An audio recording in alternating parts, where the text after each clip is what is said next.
It's been 5 years since the fall of the Michelsons, and if you need a reminder, Camilla and Davina are dead, the witches cut off their connection with the ancestors and function under Vincent, Marcel is king of New Orleans again, and Klaus is still being held captive. His other siblings aren't doing too well either. Every year, vampires come from all over the world to enjoy Klaus's suffering, but this year, that includes someone they didn't account for. Alistair. He's here to stir up some trouble, although to be fair, Klaus made him kill his wife and child way back when.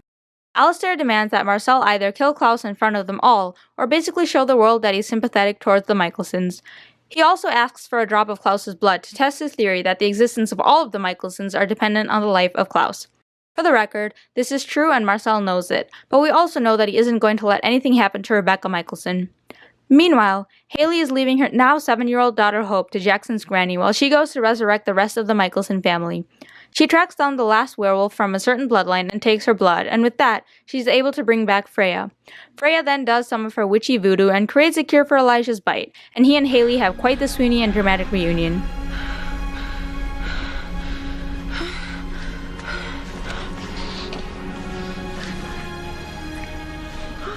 Back with Marcel, he asks for Klaus's help in beating Alistair, and they come up with a plan. Klaus kills Alistair and some of his groupies, while Marcel is able to solidify his claim on New Orleans and discourage further rebellions. Afterwards, Klaus promises vengeance on Marcel and Vincent, the latter of whom rudely brings up Cammy and shoves her belief in his goodness into his face. Like, excuse you, you're the ones who freaking locked him up. Klaus taunts Marcel about keeping him near because he needs him and he's weak, and predictably, Marcel shoves the Tunde blade into him again. Ouch. Thankfully, Elijah's determined to get Klaus back, which means there's only one more problem left. There's coven graffiti showing up everywhere, not only in the quarter, and no one knows what this means.